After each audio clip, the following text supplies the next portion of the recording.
yilokho kwenza ukuthi uNkulunkulu ke aqale phansi akhethe indoda eyodwa eyikhetha ngenxa yabaningi igama lendoda uAbraham eyikhethela ukuba abuyisele isibusiso kubantu abavela i-bloodline ne-genealogy yalezo zizwe zalaba asebeqalekiswa umuntu Noah.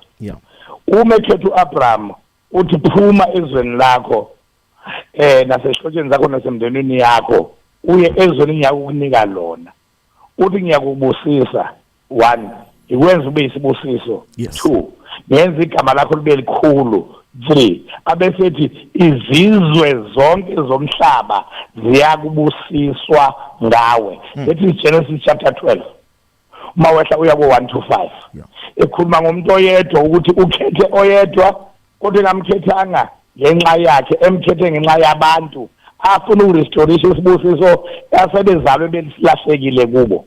In other words, it is in the heart of God ukuthi abantu baphile esibusisweni.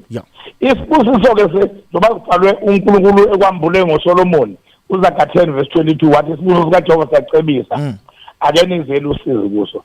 Sibekwe eDepho umuntu oyedwa emhlabeni wonke isibusiso sikaJehova sibekwe kuAbraham.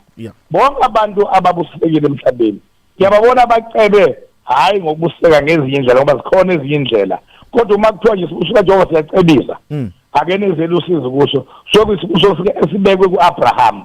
Idepho yesibusiso sikaNkulunkulu ubaba uAbraham. Abantu ababusiseke ngoAbraham bawu5 yamikhakha yabo noma amalini abo oqala amaJuda abusiseke ngokuzalwa indodana kaAbrahama uIsaka. Abesibili abantu ababusisekile ama-Arab amaSulumane hayi ngokwenkolo nokufaka igqoko ekhanda kodwa ngokubuzwe babusike ngokuzalwa indodana kaAbraham uIshmael. Abesithathu ama-Ethiopian Jews ngoba uGenesis chapter 25 verse 1 kuya 6 ngenkathi shona uSara uAbraham wabuye wagana owesifazane wase-Ethiopia eAfrika okuthiwa uKetura okuyena ke azale uAbraham ngaye amadodana abizwa ngokuthi ama-Ethiopian Jews abusisekile acebile ama-Ethiopian Jews ayanuka pho.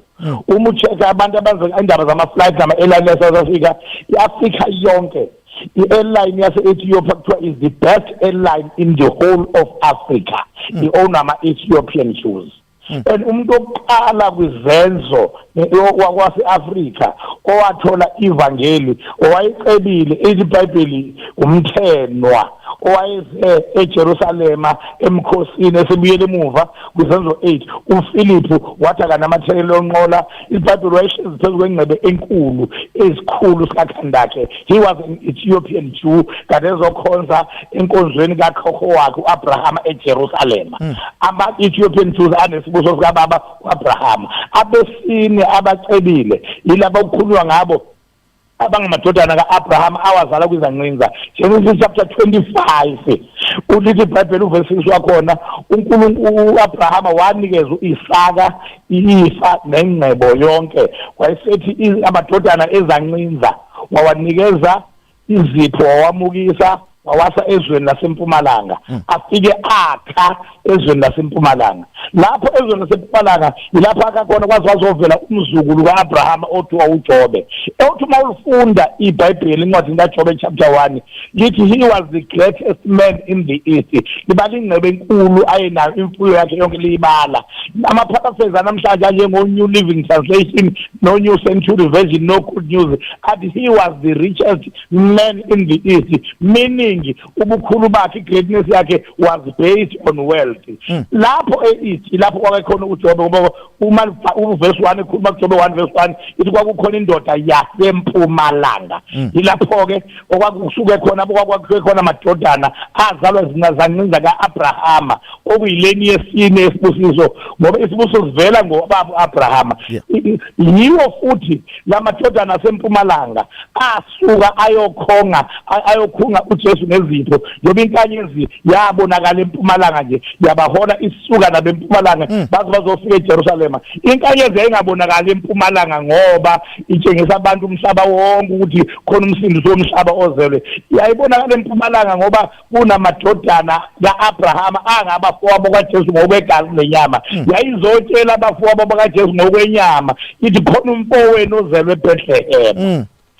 Kahle balandwa bonke abantu abangabegazi likaJesu ngenkathi izalo ngoba khona abanye babengayile eBethlehem kuyobalwa abelusi ababesemhlambini eceleni esane bona beshiswa ingilosi yabonakala kubo ingilosi yathi ngilethele indaba zokuthoza okukhulu nababelusi besha kwahlangana esibayeni kwahlangana izazi zasempumalanga ama-graduates eyifundile zinengcebo zahlangana nabelusi abangafundile bahlangana kuJesu oyedwa ngoba uJesu umhlanganisi beza negolide nenhlaka nesipho leli golide hayi kwakuligolidana igolide wathi mase kubalwa imali yonke ingene kumahotela kuma rooms okuqasha izindlu ngoba kuzobalwa abantu kwathothi imali efike nezazi iyedlula yonke imali eqoqiwe yabantu bebezoqasha ama room ngoba babe nesibusiso kababa Abrahama. Ilane yokugcina yabantu abathola isibusiso ngobaba Abrahama oyidepho yesibusiso kaJehova esicebisayo angenizela usizo kuso abantwana bakaNkulunkulu abasindisiwe emhlabeni wonke. Ubusindiswa ukholo uJesu wokwazi kahle ukuthi awubalekeli isihoko ungene izulu kuphela okuyi one of the greatest blessing and eternal blessing of all of them. Kodwa ufakwa nasemafeni ufakwa nasesibusisweni siyababa Abrahama esasingaphandle kuso. Uma ekhuluma ngalokhu kufakwa umpostoli Paul waseRoma 11 verse 17 uthi thina sasiwumnqumo wasendle kodwa kwanqunywa kwamulwa umnqumo wasekhaya onguIsrayeli ukuze thina sifakelwe kumnqumo wasekhaya ukuze sibe nenhlanganyelo namafutha empande.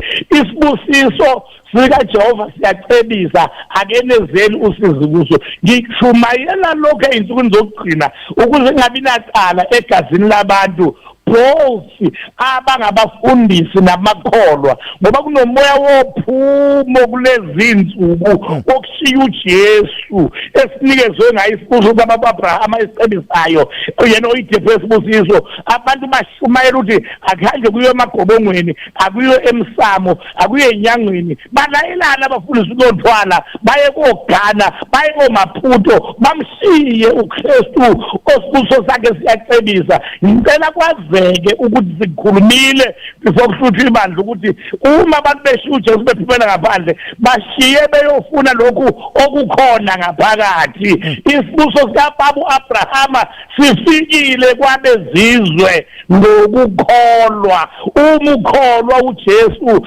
ikhona yonke into. Ingakho Paul mayebhale balasakholwa ethi kufihliwe kuyena onke amagugu okwazi nawe ingcebo nokuhlalipha ayithi into engekho kuKristu. In Christ we have everything. 2 Peter chapter 1 uthi chapter 1 wakhona amandla kaJesu obuNkulunkulu asinikile konke okuqondene nokuphila kanye nokumesaba uNkulunkulu. Uma sivala mlaleli lapha ekhaya ngicela kuvele ukuthi phakathi kwezinto uJesu azithwalela zona esiphambanweni nasikhulula kuzona esiphambanweni wasikhululanga ezonweni kuphela wasikhulula ezonweni kodwa wasikhululanga ezonweni kuphela wasikhulula ezifweni kodwa wasikhululanga ezifweni kuphela wasikhulula eqalekisweni kodwa wasikhululanga eqalekisweni kuphela wasikhulula ku-premature death kodwa wasikhululanga ku-premature death kuphela wasikhulula nasebumprofini. 2 Corinthians chapter 8 verse 9 lithi iBhayibheli niyawazi umusa wenkosi yethu uJesu Kristu ukuthi nakuba wayicebile wabampofu ngenxa yethu ukuze thina esikhundleni sakhe sicebe. 2 Corinthians chapter 8 verse 9 niyawazi umusa wenkosi yethu uJesu Kristu ukuthi nakuba wayecebile wabampofu esikhundleni sethu ukuze thina esikhundleni sakhe sicebe. Ngicela umuntu azi leli zwi silikhulumela ukuba singabi nacala thina ukuthi abantu abashiye uJesu balayelwa ngoba kuyalayelwana kulezi insuku.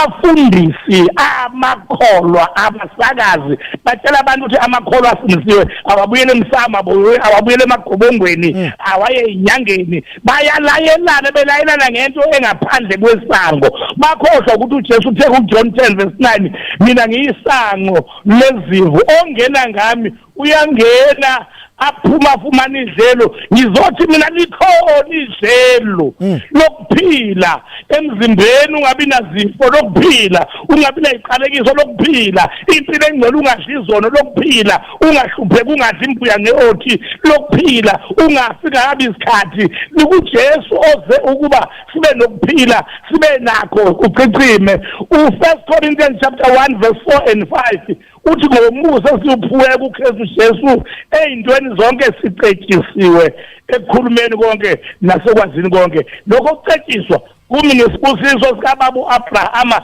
esifike kuthina abezizwe ngokukholwa kanti 3:13 uKristu wasenga esiqalekisweni somthetho enziwe esiqalekiso ngenxa yethu ukuba isibusiso sikababa uAbrahama sifike kithina singabezizwe ngokukholwa. God bless you. Amen. Thank you so much mfundisi ngomyalezo namandla ekseni inkosi ayibe nawe siyabonga baba. Enkosi kakhulu.